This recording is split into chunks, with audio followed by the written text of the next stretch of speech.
their head-knocking hits. It was like amazing to watch all that happen. You know, and it was fast. It was fast. Suddenly they're a phenomenon.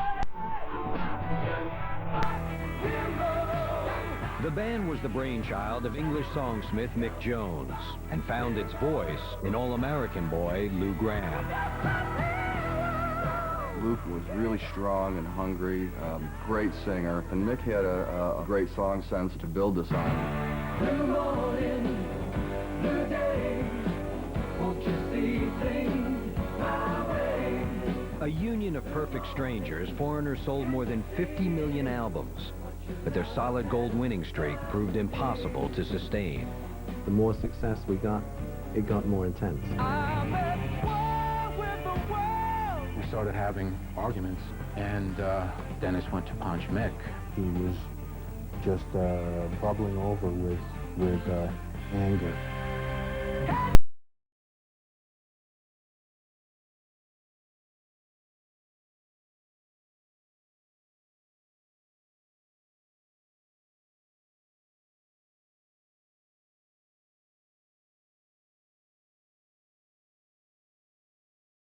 Trade. Foreigner fell apart and reformed, only to face their greatest test when Lou Gramm became desperately ill. I kind of bluffed my way out of it, but inside, my heart was racing.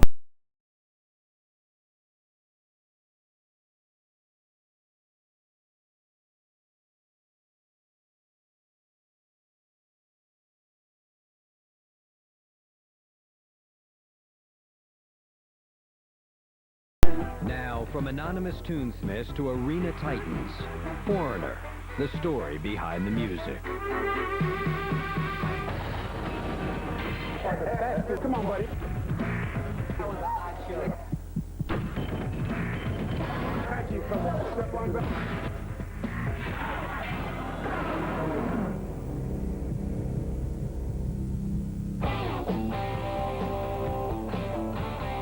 In many ways, they are the odd couple of rock and roll.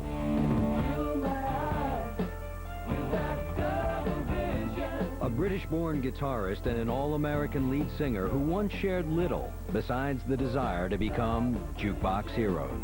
Mick had a very clear vision of what he wanted to accomplish. Lou is just like the spark that lit it off. But they have different outlooks on things. Mick is very sophisticated, up on everything. Lou is a small-town boy from Rochester and never wanted to be anything better. Their clashing styles made for great chemistry in the studio and on stage, and the two led Foreigner to phenomenal heights. They were a team. I don't wanna live without you. I think people will see that there was a great deal of artistry and a great deal of art in what they did. That music would live. Live without your love. For nearly 20 years, Foreigner seemed to overcome every obstacle, only to face their worst setback in the spring of 1990.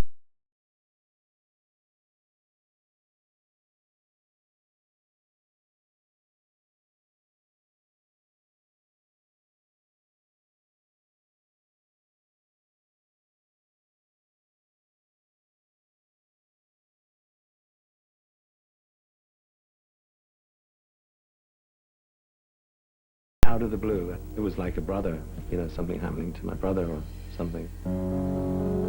It was very, very hard for us all because we had really no idea what was involved with a brain operation and the intensity of the recovery. Lou Gramm began an odyssey of pain and sacrifice that would last for years, as he wrestled with the weight gain brought on by his surgery and the knowledge that his life had changed forever.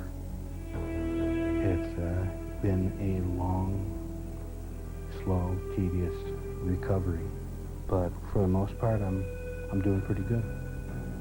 It takes courage not only at the time of the surgery, but also in the many years after that, in getting through the day, and Lou does this extremely well. Now, more than half a decade after his surgery, Lou Gramm and Foreigner are determined to start a new chapter. And in a way, beating the odds has always been what the band is about. Foreigner's foundations can be traced to Mick Jones. Born in December 1944, he spent most of his childhood in London, England, and was into music before he was out of middle school. When I was 10, I was given a plastic ukulele with 4 strings, and my father taught me a song called Ain't She Sweet? She's sweet. And from that moment on, I just was playing this thing all day long. Just to walking down the street. Now I ask you very confidentially, ain't she sweet? By the time he was 17, Mick was a mainstay of London's music scene, performing with groups like the Hustlers and Nero and the Gladiators. Nero would wear a toga and a wreath on top of his head, and the Gladiators would all wear gladiator uniforms on stage. So that was my entry into the big time, you know. Mick spent the next decade honing his songwriting and his style, playing with French pop legend Johnny Hallyday, before joining a progressive rock group called Spooky Tooth.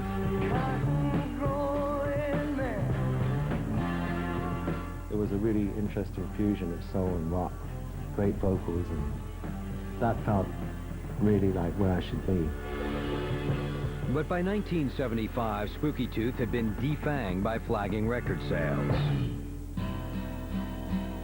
Stranded in New York by the group's breakup, Mick Jones began working for a British record company and tinkered with tunes on his own.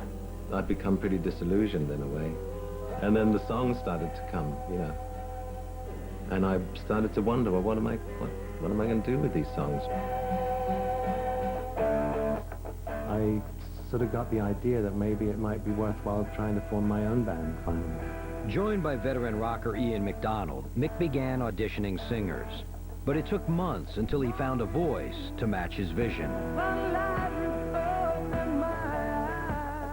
It belonged to Lou Gramm, a wiry singer from upstate New York who'd spent years fronting a gritty group called Black Sheep.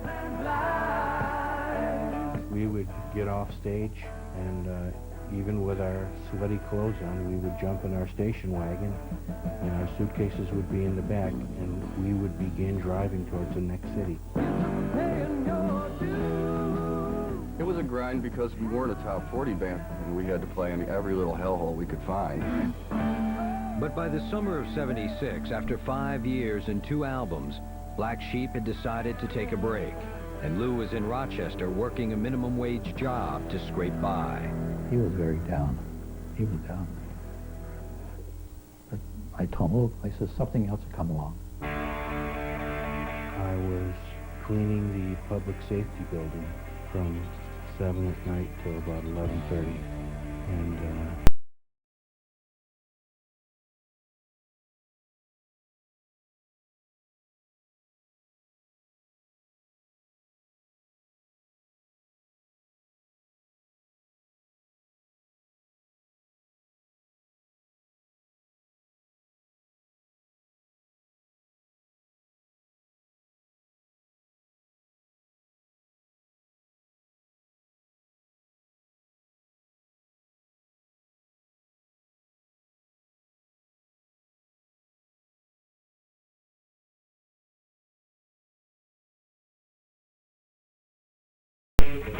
And he went in there cold, and he just started singing. I think from the first, 2 lines, he said, oh my God, this is it.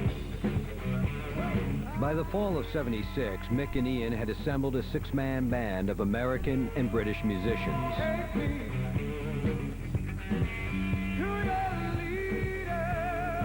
They called themselves Trigger, only to be quickly shot down when they discovered another group already had the same name. So I think Mick came up with, the band is half British and half American, so there'll always be foreigners somewhere. But changing their name didn't make the group any more attractive to record labels. After months of rejections, manager Bud Prager had to tap his personal savings to keep the group going. I had a little pension plan, and I hocked that to put it into this thing. And people would say, how could you do this? Top 40 was dominated by disco, and a lot of the record companies just said, you know, we have no way to market this, no way to sell this. We were rejected by everybody. Foreigner wasn't phased. Instead, they persevered, polishing a growing collection of pop gems. This was sort of this dream starting to come true, you know, and the songs really started to get to me. Lou's vocals. I had this sort of spiritual experience almost. Those were very good times. We would finish and it kind of gave us chills when we would play our little recorders back at what we had done, you know. We felt like we were on to something.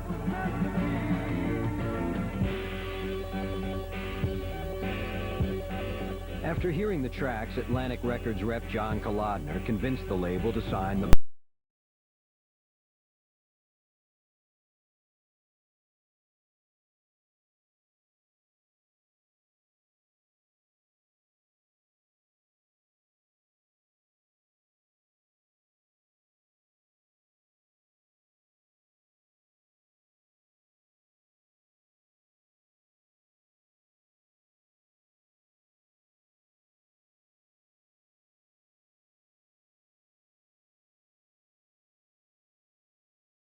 record, and I'm so proud of this thing. And at the end of it, everybody said, "Oh, that's awful. That's terrible."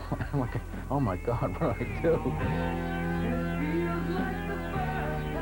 Al Greenwood's trepidation was unfounded because Foreigner's debut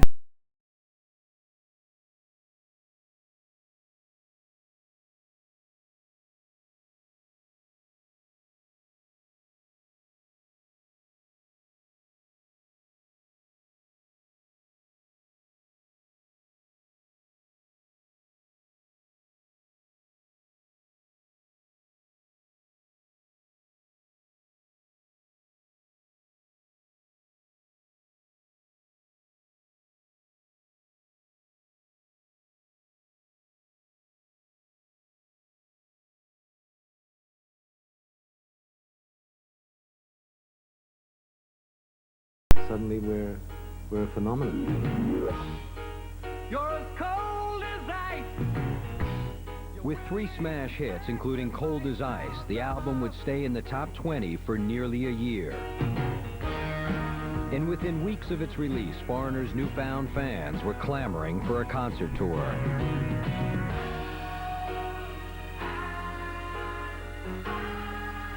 We went from the studio to having a record that's climbing the charts, and we have to go and support it and tour, which was difficult because we never played together as a group in front of an audience before. It was sort of pandemonium in the first months, you know, just making it up as we went along. And all we had were pretty much the 10 songs on our first album to play. We would play our last song as our time was up, and then we would get an encore and had nothing to play. The band quickly returned to the studio, and in the summer of '78, they released their sophomore album, Double Vision.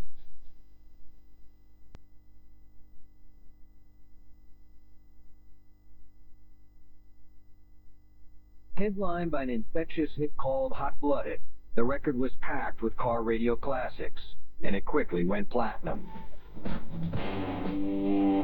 Both Hot Blooded and Double Vision sold 1 million copies as singles. And I think it's the only rock album ever to have 2 rock singles that sold 1 million copies. I don't think there's ever been another one. Within weeks, Double Vision went platinum, and it would eventually sell a staggering 8 million copies. In 18 short months, Foreigner had gone from anonymous studio band to arena headliners, playing to stadiums filled with fanatical fans.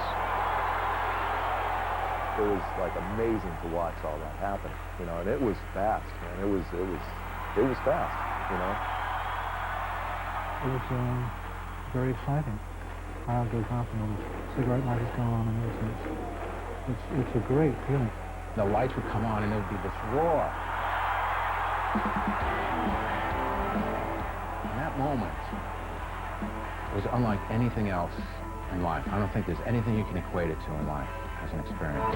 When I fill my eyes with that double vision. Coming across a lyric, telling a story, and having thousands of people, kind of hanging on every word. It's just an awesome feeling. But as Foreigner's rocket ride hit overdrive, Mick Jones became more and more determined to control the group's direction. I guess I felt responsible, and with the more success we got, it got more intense. I've always been a patient man, but my patience has reached its end. At first, it was a band. We were all saying different things about what was going on. But as time progressed, he pulled more of it back, and, all the strings.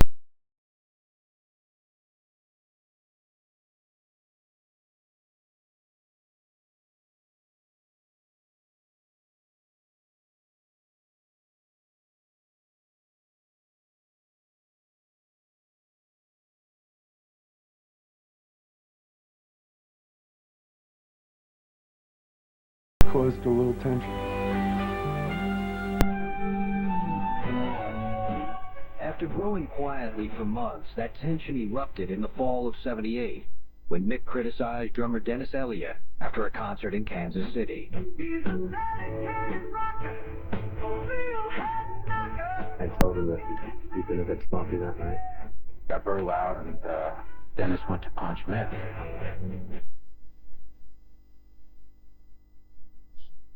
Just bubbling over with anger. All of a sudden, Dennis, instead of punching Mick, punched the door. Unfortunately, there was a metal plate on the door, and I broke my hand up. And we ended up having to get another drummer to continue this tour so we could actually continue. I think that moment sort of defined Mick's wanting to take control of just about every aspect of what we were doing. The building pressure claimed its first victim in December '78, when Mick decided that founding member Ed Gagliardi had fallen out of tune with the rest of the band. It became obvious that that part of the rhythm section was not gelling quite properly, and I had to break it to Ed, and it was so emotional he fainted. It was that emotional, and it was that emotional for me too. It's still something that, I think about. I couldn't believe that, I was just let go. I was in the wrong place.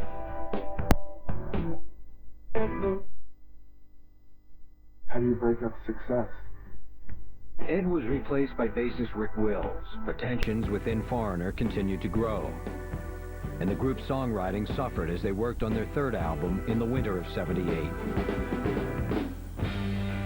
We didn't have the focus and the energy, the right kind of energy that the previous two albums did. Halfway through the album, we moved from New York to Los Angeles to record, and things started to unravel in a way. Headed out to LA, and that was when the rock star thing started to set in a bit. Drugs appeared and disappeared, and things did start to splinter a little bit at that stage. Both Mick and Lou began abusing cocaine, and while Mick fretted over the group's direction, he also fell hard for the temptations of the road. Friday, 6 days, Saturday seemed late. I just lost sense of time, at one point.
In the fall of 1979, Foreigner was in a funk. The band's members were feuding, and their third album, Head Games, had become a musical migraine for the group's founder, Mick Jones. After the Head Games album, and the kind of little bit of a mess that had been, I felt that we had to really define what we were going to be and what the sound was going to be. I think he was really desperate to answer the critics who were pretty scathing on the Head Games record. You know, he was going to quiet them off. And I felt that way too. We really needed to deliver something spectacular. In the summer of 1980, Foreigner began working on their fourth album, but it quickly became apparent that their old chemistry wasn't clicking. You know, sometimes there's just too many people, too many thoughts.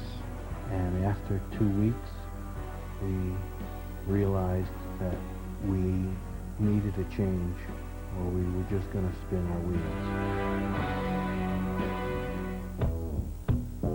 We came to the conclusion that we would simplify matters for the next album. And that meant another pretty emotional situation, with having to part ways with Ian.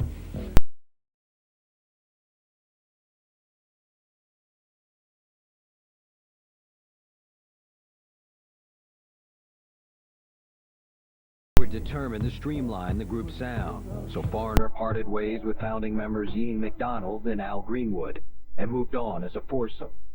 I think it was more focused, and there was less conflict in the music. Along with super producer Mutt Lang, Mick and Lou led Foreigner to a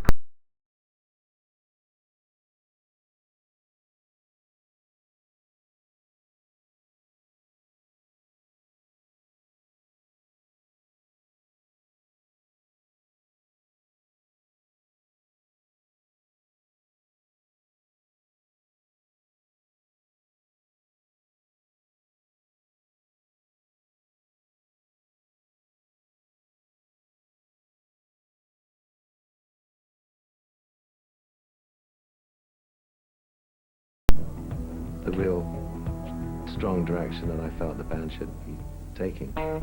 In July of 1981, the group finally released Foreigner 4, an album that one critic called a grand slam of flawless rockers. Its first single, Urgent, was a top 5 hit, and the album quickly became a summer sensation. The album was fantastic. It sold 8 million, so we went back to our relationship was intact, everything was terrific, and it was full steam ahead, and the album was the best Foreigner album. It was a feeling of relief. And above all, I think that album really defined my vision of the band, let's say. In the fall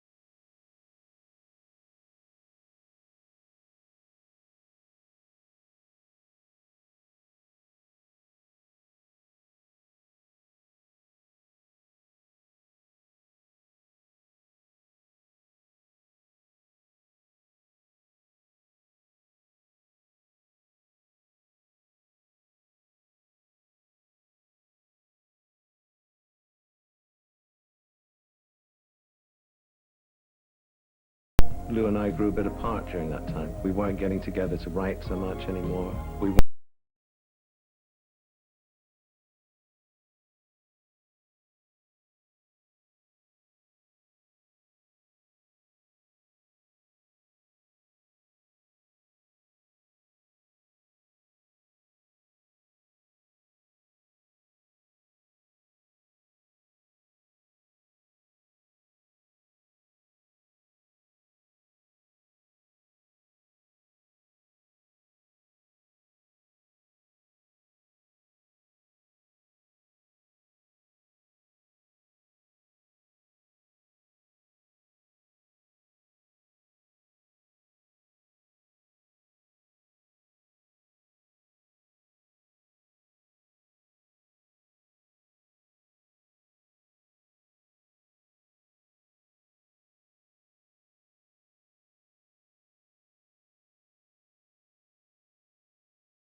getting along. The divide between Mick and Lou was widening, but Mick's growing sense of isolation within Foreigner provided further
As unique as we could be, it seemed like we were following what was going on and not leading.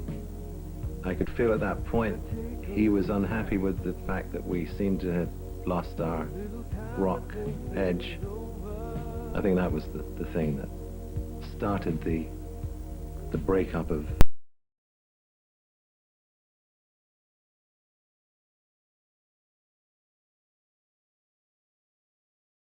Could be the clothes. Becoming. Attacks were highly organized. The victims carefully chosen. Ride with me. On October 4th. There will be more of them, of course. Victims. Experience the first and most terrifying chapter in the Hannibal Lecter trilogy. Why did you put mirrors in their eyes? He is evolving. Open your eyes and look at me. I am the dragon. Before me, you tremble. Red Dragon, rated R. At theaters October 4th. Okay, so we're not talking some deep spiritual cleansing, but almost. That's how deep this stuff goes. St. Ives apricot scrub. St. Ives is the only one with soothing Swiss botanicals, plus 100% natural exfoliants. Those little scrubbers that slough off dull, dead skin, so I get smoother, radiant, healthy-looking skin. Maybe this is deep spiritual cleansing. And now there's St. Ives' new apricot exfoliating daily cleansing cloth for radiant skin every day. Brilliant! Look, there's Todd. How do I look? Well... Hi. He likes me. Pralines and American Dreams ice cream, now at Baskin-Robbins. What? Did you know there's now a different kind of Trident? In a very different shape. It's Trident White. But the big news is Trident White whitens teeth. Chew Trident White. Smile brighter.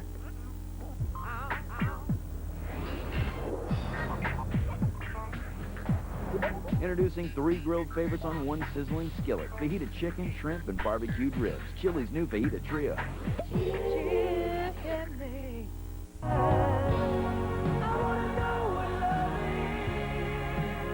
In the winter of 1985, Foreigner released their first #1 hit, I Want to Know What Love Is.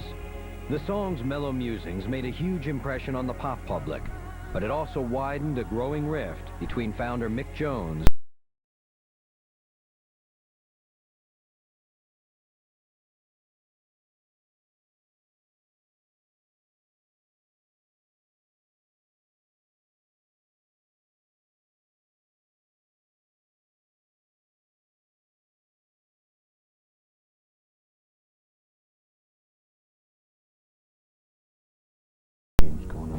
Frustrated by what he saw as a fading role within Foreigner, Lou Gramm announced plans to release a solo album. I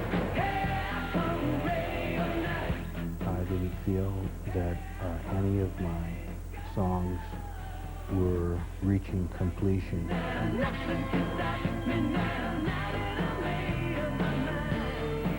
really needed to find out if I was a good songwriter or not. And the only way of doing that is to put out your own album. He called me up and said, well, I could help him work on some of the songs for a few days. And then we really never looked back from that point. In February 1987, Lou Gramm released Ready or Not. It quickly scored a top 10 hit with Midnight Blue, leaving Lou feeling relieved and Mick Jones rejected. The first single he came out with, which is a great song, you know, it's just very much like something we could have done, you know. And I thought, what's the point?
In May of 1990, Lou Gramm bade farewell to Foreigner. Mick Jones then recruited vocalist Johnny Edwards to front the band. But few fans seemed willing to let Lou go. To see Mick Jones replace Lou Gramm as a singer, that's ridiculous. You know, Lou Gramm in that band was not replaceable. It was definitely a matter of pride for me at the time. I'd put everything into the band, and I felt, you know, I guess a bit jilted. I felt betrayed. For several years, Mick and Lou barely spoke. The ice between them finally had to be broken by an Atlantic Records exec and Foreigner's tour manager, Mick's brother Kevin. We were sort of pondering around, you know, maybe we should get, you know, some of the original guys back in the band, not really talking about Lou. And then after a couple more beers, we sort of said, well, why don't we just get Mick and Lou back together? In April of '92, Lou and Mick agreed to meet in Los Angeles. But shortly before their arrival, the city exploded. On the heels of the acquittal of the 4 police officers charged in the Rodney King beating, L.A. was torn apart by violent riots. As we approached LAX, the whole drive, it looked like a war zone. The storefronts were all blown out and stuff. It was really scary. L.A. was awash in violence, but at a downtown hotel, Mick and Lou slowly resurrected their unique bond. We sort of had missed each other a bit for some strange reason. We basically couldn't leave the hotel, so we had no choice but to sort of really see each other a lot, you know.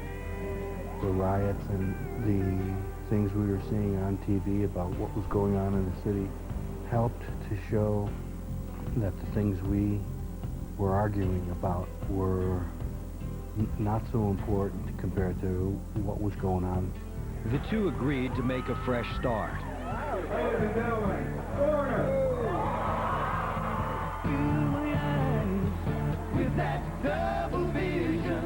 I felt that we were communicating better than we had for 6 or 7 years, you know.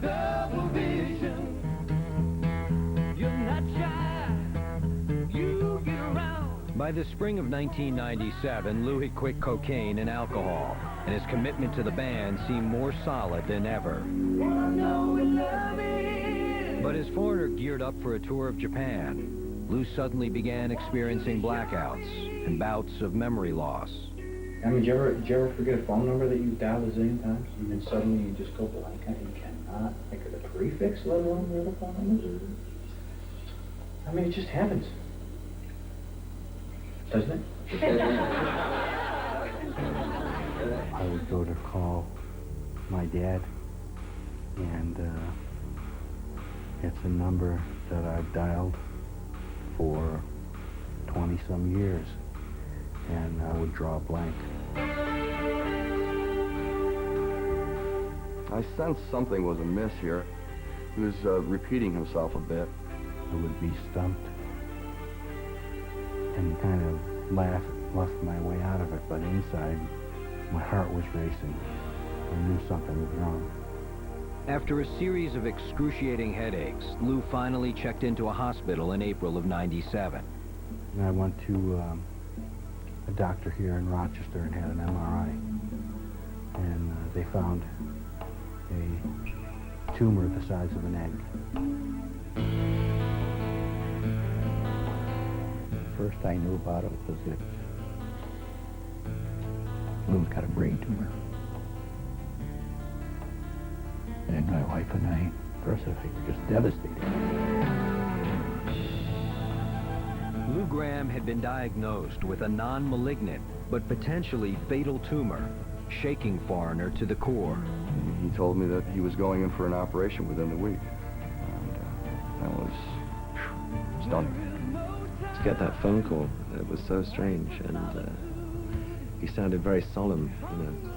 It was so upsetting because he'd been taking so conscious care of himself. You know, it's one of those times when you ask why do these things happen that way, you know?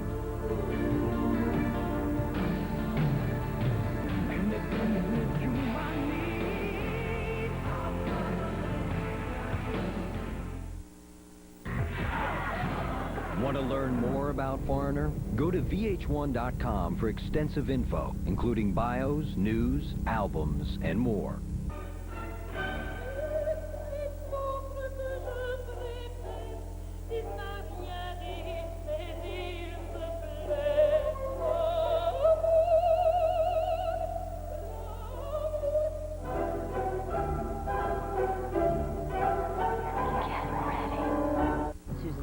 Is that you? Who's that? My friend. Your friend? Yeah. Hannah and Ginger are finding out that before their mother had kids, Get out of that pool! she had a life. We went to the occasional concert. Mom and a mosh pit. They're all perfect. Come on, everyone, let's go. It's getting late. She ever had sex? She was a blast. Ew. And they'd rather not know about it. What happened to your hair? She cut it. Do you like it? The Banger Sisters, rated R, starts Friday only in theaters. How's it going back there? He doesn't look too good.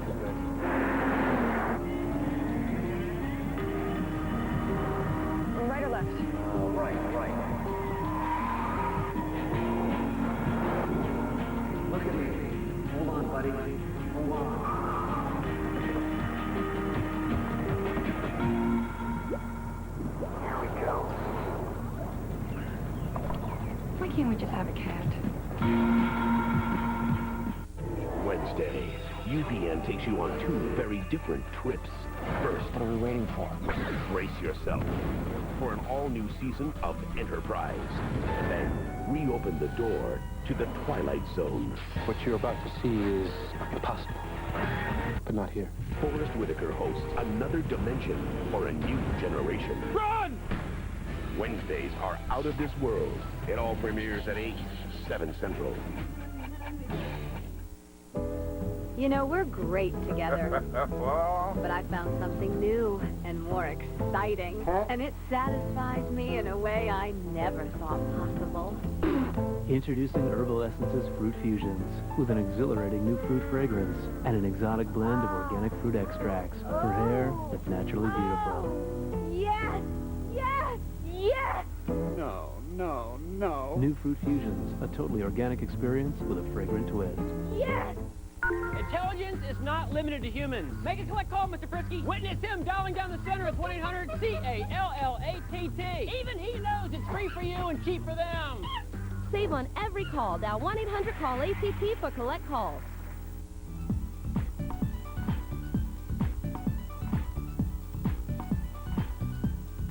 Now there's an easier way to see the world.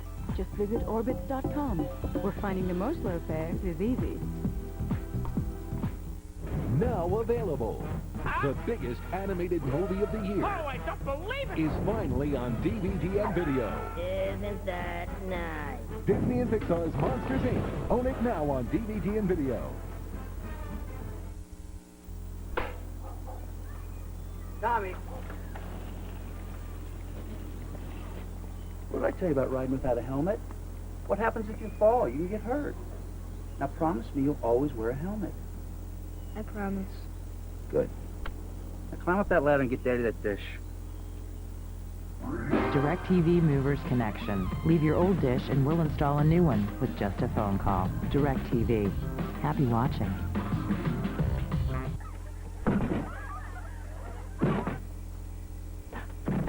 What is this, the 20th time you've watched Animal House? You are allowed to have more than one favorite movie.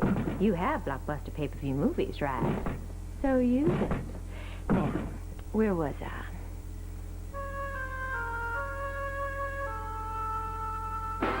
Flip through the 100s and choose from over 60 of the latest releases each month on Blockbuster pay-per-view movies, only on DirecTV.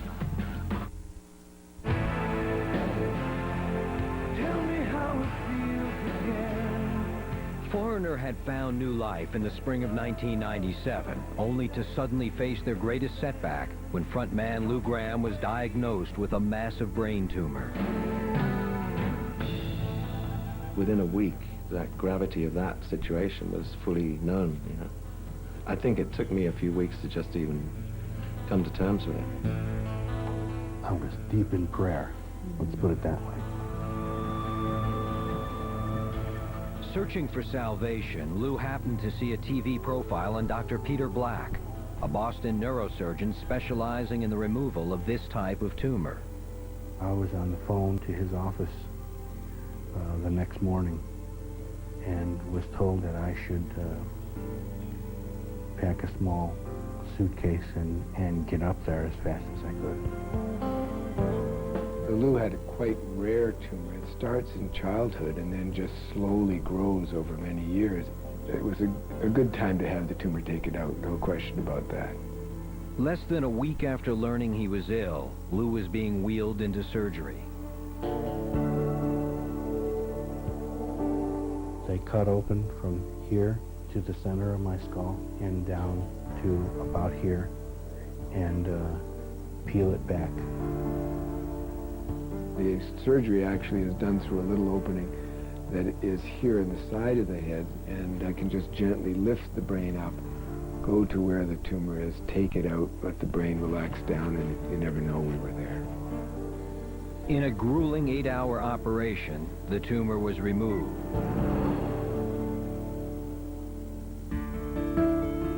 But Lou Gramm's struggle had only just begun.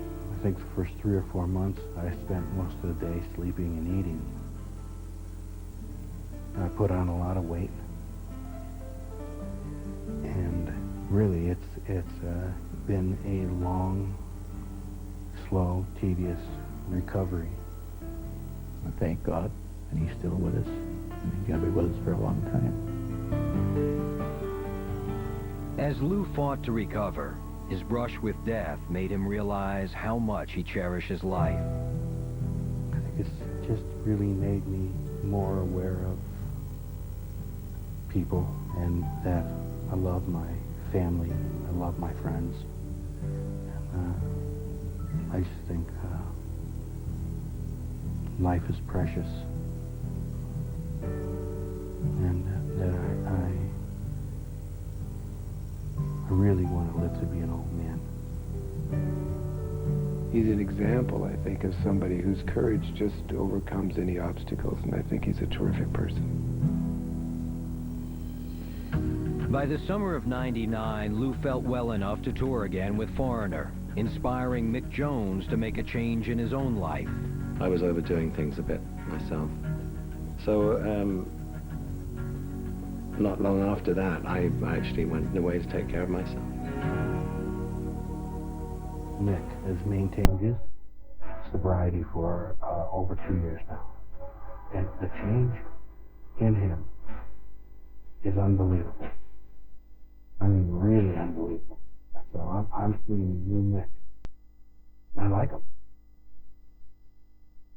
In the months since Behind the Music's initial interview with Lou Gramm in February 2002, he has continued to lose weight and gain strength. I'm feeling really optimistic through really hard work and a lot of prayer. I'm beginning to feel like the boy I used to be, you know? Uh-oh. So watch out.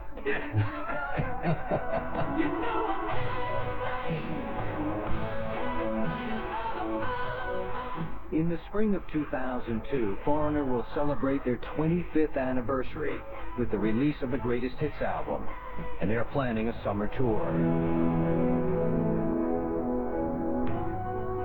Everything seems to have sort of come back and gelled, and we're all kind of got this one mission, you know, to really have fun celebrating the legacy of the band. Wherever the group goes in the future, the legacy of their past is secure. For millions of fans, Foreigner will always hold a special place in their hearts. It's just great to feel that everywhere around the world our music is playing at some time of the day, you know. It's kind of a cool thing.